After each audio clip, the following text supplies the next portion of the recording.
महात्माओं, आध्यात्मिक ज्ञान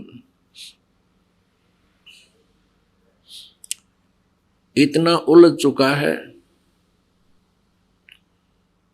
कि इसको सुलझाना बड़ा कठिन हो रहा है। हमारे पूज्य देव, हमारे इष्ट देव अनंत कोट ब्रह्मांड के कुल मालिक, सर्व ब्रह्मांडों के रचनहार कबीर देव जी, कबीर साहब, जो बनारस में भारतवर्ष की पावन धरती पर काशी शहर उत्तर प्रदेश में एक लहर तारा नामक तालाब के ऊपर खिले हुए कमल के फूल पर वो पूर्ण परमात्मा नवजात शिशु रूप धारण करके प्रकट हुए थे। ये हमारे पूज्य देव हैं, इष्ट देव हैं, और जो 120 वर्ष तक इस धरातल पर रहे, जुलाहे की भूमिका की, ये पूर्ण परमात्मा है, असंख्य ब्रह्मांड के सृजनहार हैं, ये पूर्ण मोक्षदायक है। पुण्यात्माओं, आज कुछ पुण्यात्माएं परमेश्वर के विषय में सुनकर अचंभित होंगे कि कबीर जी तो आज तक हमने कभी परमात्मा के रूप में नहीं सुना, क्योंकि हमने उनको एक कवि तक ही सीमित रखा हुआ था। लेकिन परमात्मा की जीवनी, उनकी लीला की कथाओं से स्पष्ट है, और साथ में पवित्र वेदों, पवित्र श्रीमद् भगवत गीता आदि सदग्रंथों से प्रमाणित है कि वो कबीर परमात्मा असंख्य ब्रह्मांड का स्वामी है। आध्यात्मिक ज्ञान इतना उलझ चुका है कि इसके सुलझाना बड़ा कठिन हो रहा है। परमेश्वर कबीर देव जी, जो हमारे इष्ट देव हैं, वे स्वयं ही सत्य देने के लिए धरातल पर आते हैं। अपने सनातन परम धाम से चलकर गति करके सहशरीर आते हैं, और कुछ दिन यहाँ अपनी लीला करके सहशरीर चले जाते हैं।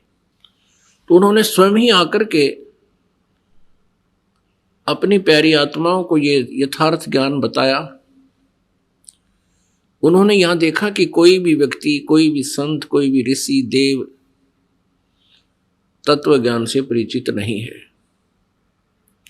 और सभी अपने अपने इष्ट को सर्वेश्वर, महेश्वर, मृत्युंजय, कालज्ञ,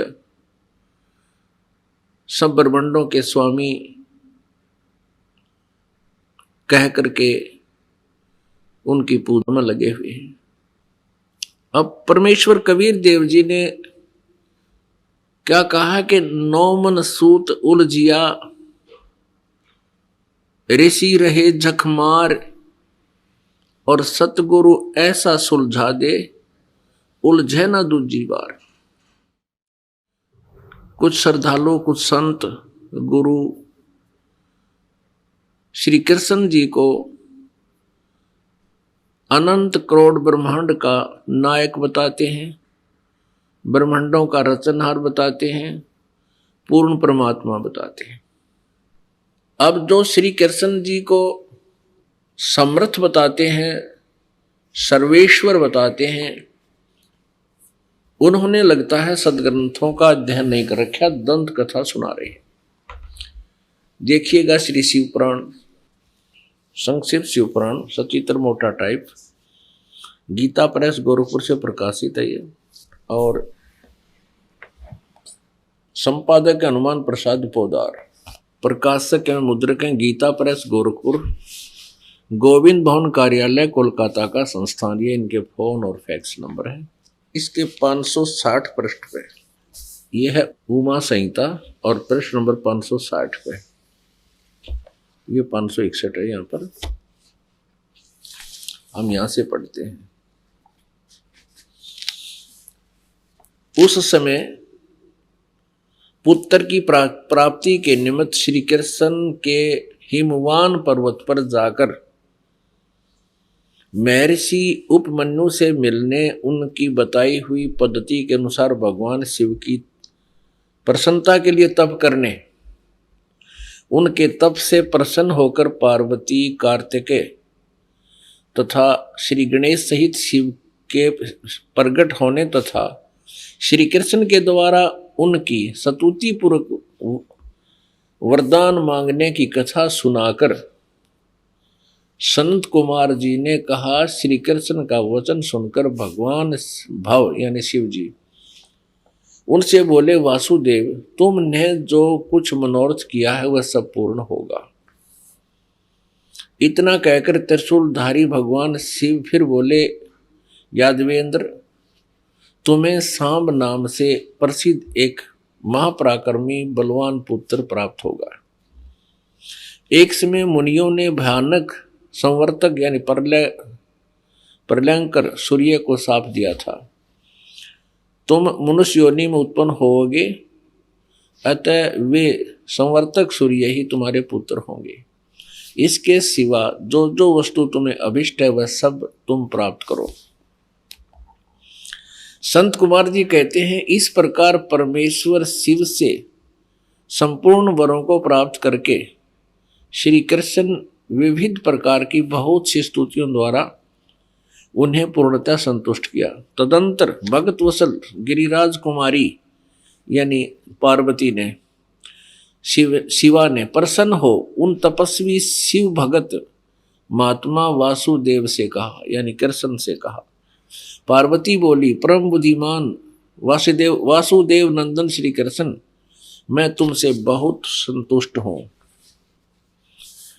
अनग तुम मुझसे भी उन मनोवांछित वरों को ग्रहण करो, भूतल पर दुर्लभ है। श्री कृष्ण ने कहा, देवी यदि आप मेरे इस सत्य तप से संतुष्ट हैं और मुझे वर दे रही हैं तो मैं चाहता हूं कि ब्राह्मणों के प्रति कभी मेरे मन में द्वेष ना हो। मैं सदा द्विजों का पूजन करता रहूं, मेरे माता पिता सदा मुझसे संतुष्ट रहें। मैं जहां कहीं भी जाऊं समस्त प्राणियों के प्रति मेरे हृदय में अनुकूल भाव रहे। आपके दर्शन के प्रभाव से मेरी संतति उत्तम हो। अब पुण्यात्माओं, आप इन सदग्रंथों को आंखों देखकर स्वयं निर्णय ले सकते हो कि श्री कृष्ण जी की क्या स्थिति थी, और इनको जो सर्वेश्वर, महेश्वर, अनंत कोट ब्रह्मांड के स्वामी और इनको यानी जगत गुरु कह रहे हैं, तो वो संत नहीं, ना ही वो आध्यात्मिक गुरु और कोई श्रद्धालु ऐसा उनके कहने से लगा हुआ है, ऐसे मानकर साधना कर रहा है, वो